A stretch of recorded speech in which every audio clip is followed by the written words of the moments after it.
साथियों, ATN super class Gorakhpur में आप लोगों का स्वागत है। साथियों, 69,000 शिक्षक भर्ती से संबंधित कल सुप्रीम कोर्ट में सुनवाई थी। उसमें क्या हुआ, किसके तरफ जा रहा है, उसको बताने वाले हैं।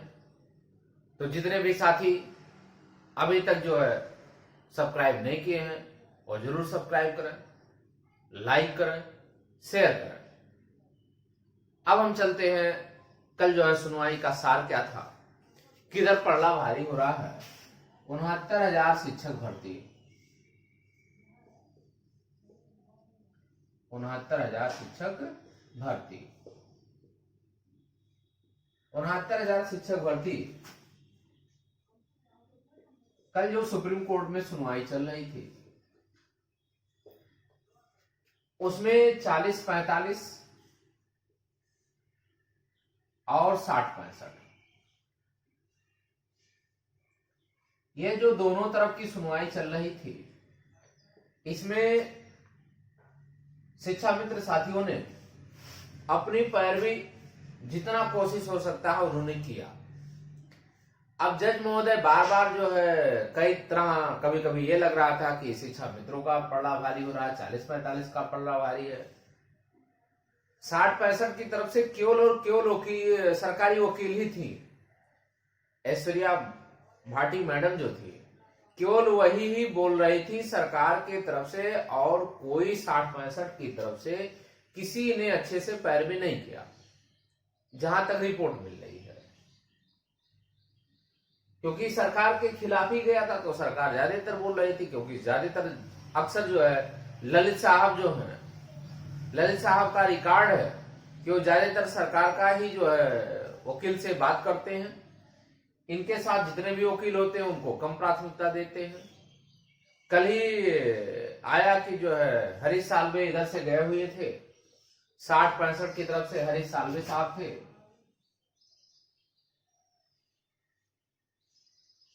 और हरीश साल्वे जान ही रहे हैं, देश के नंबर 1 के वकील हैं।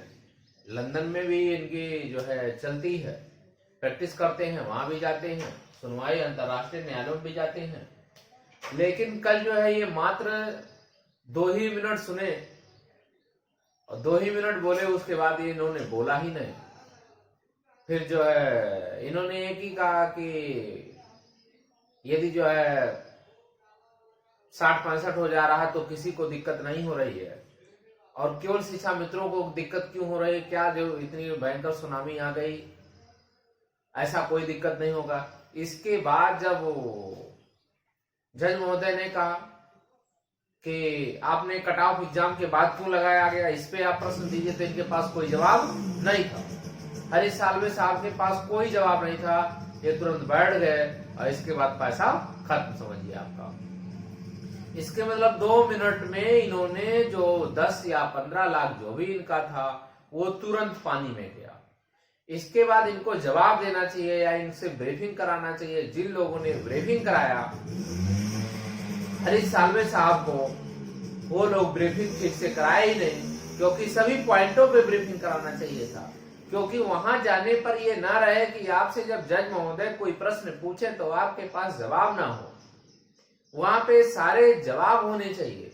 लेकिन हरीश साल्वे देश के नंबर 1 के वकील हैं, अंतरराष्ट्रीय न्यायालयों के वकील हैं, वो उस पर जवाब नहीं देते हैं और बैठ जाते हैं। फिर दूसरी जगह उनकी सुनवाई रहती है, चले जाते हैं। कमी की तो 60-65 वालों में थी, या वो इंटरेस्ट नहीं ले रहे थे, जबरदस्ती उनको खड़ा किया गया था। दोनों बातें हो सकती हैं। पुनः जब इधर से पटवालिया साहब लगातार बहस करते रहे, केवी विश्वनाथन को भी उतारा गया था। इधर की तरफ से सुनने में आया केवी विश्वनाथन भी उतरे हुए थे, यही अपनी बातों को रख रहे थे। लेकिन सबसे ज्यादा बात इधर की तरफ से ऐश्वर्या भाटिया मैडम थी, वही बार बार रख रही थी, क्योंकि ललित साहब बार बार उन्हीं से कोई भी प्रश्न हो रहा था उन्हीं से बार बार पूछ रहे थे, और पटवालिया साहब अपनी बातों को रख रहे थे कि किस प्रकार क्यों शिक्षा मित्रों को हटाने के लिए बार बार कट ऑफ लगाया गया। और भी कट ऑफ कब लगाया गया, जब परीक्षा हो गई तब आपको कट ऑफ लगाने की क्या आवश्यकता थी। आपको ये कैसे पता चल गया कि जो है एग्जाम में इतने कैंडिडेट पास होंगे, इतने नहीं पास होंगे, ये कैसे अनुमान आपको पता चल गया? किसी की भीड़ को देख करके आपको कट ऑफ को गिरा देना या कट ऑफ को बढ़ा देना, ये कैसे आपको निर्णय हो गया? तो ऐश्वर्या भाटी मैडम ने बार बार उदाहरण दिया, बिहार का उदाहरण देती रही कि बिहार में भी ऐसी बीपीएससी में हो चुका है और बीपीएससी में भी हुआ है कि एग्जाम के बाद कट ऑफ लगाया गया है। तो वहां पे नोटिफिकेशन दिया जाता है, याद रखिएगा। वो बिहार का उदाहरण तो दे रही हैं, लेकिन नोटिफिकेशन में वहां दे दिया जाता है कि एग्जाम के बाद कुछ भी कट ऑफ लगाया जा सकता है। यहाँ पे आपने कोई नोटिस नहीं दिया था, बच्चों को कोई नोटिस नहीं था कि यहाँ पे कट ऑफ लगाया जा सकता है या नहीं लगाया जा सकता है। इसका सबसे बड़ा कार्ड पटवालिया साहब ने उठाया कि जैसे आपने किसी को कट ऑफ लगाया, माइनस मार्किंग हो सकती है, नहीं हो सकती है, ये भी बताया जाता है। वहां पे जब कैंडिडेट परीक्षा देने जाता है, एग्जाम में जाता है, तो उसके प्रश्न पुस्तिका में या मार्कशीट में दोनों उल्लेख रहता है कि विद्यार्थियों की संख्या घटने बढ़ने पर ही कट ऑफ लगाया जा सकता है।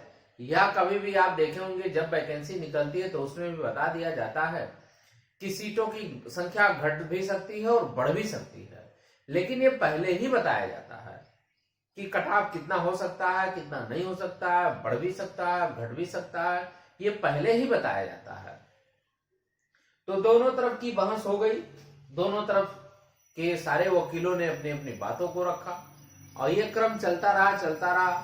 बाद में केवी विश्वनाथन भी और सारी चीजों को बोलने लगे, तो उसमें जज महोदय ने कहा कि ऐसा जिसको भी अपनी बातों को और भी चीजों को कहना है वो रिटर्न आर्गुमेंट दे दे, रिटर्न आर्गुमेंट 2-3 दिन के अंदर वो सबमिट कर दे।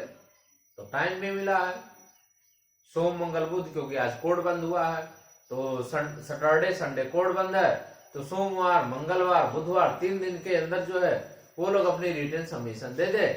फिर जब ललित साहब बैठेंगे, 2 बेंच बैठेगी और उसके बाद ये जो है अपना ऑर्डर रिलीज करेंगे, लिख लिए होंगे, उसके बाद लिखेंगे। जो जो रिटर्न सबमिशन दिया जाएगा उसी के आधार पे भी कुछ बेस बनाएंगे, क्योंकि सुनना कोई जरूरी नहीं है कि आप बोलेंगे तभी माना जाएगा। बहुत सारे चीजों को जब रिटर्न आर्गुमेंट होता है उसको भी पढ़ा जाता है कि आपकी बात क्या है, कौन से नियमावली का प्रयोग कर रहे हैं, कौन सी चीजों का उल्लेख कर रहे हैं, वो भी ध्यान में रखा जाता है। लेकिन अगर इतिहास को देखा जाए, आप चलते हैं कि किधर से पड़ना भारी है, तो इतिहास अगर देखा जाए ललित साहब का सुप्रीम कोर्ट में, हमने शुरू में कहा था सुनते बहुत ज्यादा हैं, सबका सुनेंगे, खूब सुनेंगे, जितना इच्छा कहेगी उतना सुन लेते हैं। कोविड-19 चल रहा है इसलिए थोड़ा सा कम सुने, नहीं तो मान के चलिए 4 से 5 डेट ये लगातार सुनते ही रहते। फैसला क्या देते हैं? अब फैसला इनका ज्यादातर पक्ष जो है सरकार की तरफ से ही जाता है। सरकार से जैसे इसलिए पूछते हैं कि सरकार के विचार क्या है। जब भाटिया मैडम ने कहा कि अभी भी हमारे पास जो है शिक्षा मित्रों के लिए हम अलग से व्यवस्था कर देते हैं, 50,000 सीटें हमारे पास अभी भी आज भी बची हुई है, यदि आप अनुमति दे तो हम शिक्षा मित्रों के लिए अलग से, इसके बाद इसको रहने दीजिए, अलग से लाएंगे। अब वहीं पर यह हो जाए कि जब आप अलग से लाएंगे तो जो वेटेज है, सुप्रीम कोर्ट का उल्लेख है कि सुप्रीम कोर्ट में यह कहा गया है कि 2 कंटिन्यू भर्ती में ही वेटेज मिलेगा, जो तो आप तीसरा लेकर के आएंगे तो वहां भी तो कैंडिडेट चैलेंज कर देंगे। पटवालिया साहब ने यह भी कहा कि जब आप कह रहे हैं तीसरे जो हम लेके आएंगे तो तीसरे में आप हाई कट ऑफ लगाओ, तीसरे में आप सब कुछ करो, दूसरे में हमारे लिए आप सब कुछ व्यवस्था की जाए, क्योंकि आप ही के अनुसार रिकॉर्डिंग, आप ही के अकॉर्डिंग टू आप ही के अनुसार जो है 2 भर्तियों में क्या मिला हुआ, 2 भर्तियों में वेटेज मिला हुआ है। अब इसी पे जो है सुई चलती है। हमने कहा ना, इतिहास ये होता है कि ललित साहब का इतिहास यही है कि सरकारी वकील से पूछ लेते हैं उनकी मंशा क्या है, क्या वो करना चाहती है। अक्सर जो है सरकार के तरफ से ही फैसला वो देते हैं, लाख कोई कुछ चुका है, सरकार ये दृढ़ हो जाती है कि हमने भर्ती ऐसे ही करेंगे, तो ललित साहब उसी के फेवर में ही अपना ज्यादातर डिसीजन दे देते हैं। हाँ, अब यहाँ पे आई कि अगर शिक्षा मित्र जीत जाए तो इसके परसेंटेज बहुत कम है, चांसेस बहुत कम है। अब भाग्य किसी का नहीं जानते हैं, किसी की भाग्यशाली या उनका कर्म या उनका भाग्य दोनों यदि जुड़ा होगा तो 40-45 पे भर्ती हो जाएगी, ये उनका भाग्य है। उनका कर्म है। अगर उनके भाग्य और कर्म को देखा जाए तो वास्तव में शिक्षा मित्रों ने अपना बहुत बढ़िया परफॉर्मेंस दिया है, और यदि उस पर हो जाती है तो कोई अतिशयोक्त नहीं है। लेकिन ज्यादातर जो है मामलों में ये देखा गया है, ललित साहब के मामलों में ये देखा गया है कि ललित साहब ज्यादातर फैसला सरकार के ही पक्षों में दिए गए, आज तक का रिकॉर्ड इनका कहा गया है। बहुत कम ही ऐसे चांस है जो विद्यार्थियों के या कैंडिडेट के फेवर में गया है। यहाँ पे एक ही फायदा मिल सकता है शिक्षा मित्रों को कि इन्हीं का ऑर्डर था, कंटिन्यू 2 भर्तियों में इन्हीं को वेटेज देने का इन्हीं का ऑर्डर था। तो यही एक प्लस पॉइंट है शिक्षा मित्रों के लिए। हो सकता है अपनी बातों को ये कायम रहे और अपनी बातों को ध्यान में रखते हुए शिक्षा मित्रों के फेवर में कर सकते हैं। लेकिन अब ये तो जज महोदय का विशेषाधिकार, वो कुछ भी कर सकते हैं। अब इसका तो अब फैसला आने दीजिए। अब इस महीने तो नहीं आ सकता है, जान ही रहे हैं। अब 3 दिन तो ऐसे चला जाएगा रिटन आर्गुमेंट देने में, रिटन सबमिशन देने में। उसके बाद जो है अगस्त में खुलेगी कोर्ट। अगस्त में जो ही कोई डेट मिलेगा दोनों लोग आएंगे। हो सकता है मध्य में आ जाए या लास्ट में आ जाए, लेकिन अगस्त में आने की संभावना प्रबल हो जाती है। उसके बाद भर्ती पे रोक खत्म हो जाएगी। अब आते हैं उत्तर कुंजी के मैटर पे, अब कल चर्चा करेंगे। उत्तर कुंजी का मैटर भी अब अगले सप्ताह से सुनवाई होने की स्थिति में आ चुकी है, क्योंकि वहां भी वर्किंग होता है। सुप्रीम कोर्ट का ऑर्डर आया था, उसी पे वर्क होता है, फाइल जमा होती है, सारे काम होते हैं। तो उसकी सुनवाई अब नेक्स्ट वीक से प्रारंभ होने की संभावना है। वहां भी नेक्स्ट वीक से हमारी फाइल पहुंच जाएगी, सारे लोगों की फाइल पहुंच जाएगी। तो अब जैसे ही डेट मिलेगा, सरकार भी अब लगी हो रहेगी, उसको भी नोटिस पहुंचा होगा कि अब जल्दी से जल्दी वो भी सबमिशन दे, और कैंडिडेट भी सबमिशन देता है अपना, जो है सारी चीज हो जाएगी। उसके बाद जैसे ही डेट मिलेगा उसकी भी सूचना दी जाएगी क्या हो रहा है, क्योंकि ये अंतिम पड़ाव में हो गया। अब यहाँ पे कोई दिक्कत नहीं है। तो अगली बार जो है उत्तर कुंजी का मैटर है। अब जो लोग अभी तक सब्सक्राइब नहीं किए हो सब्सक्राइब जरूर कर लें, शेयर करें, लाइक करें। धन्यवाद।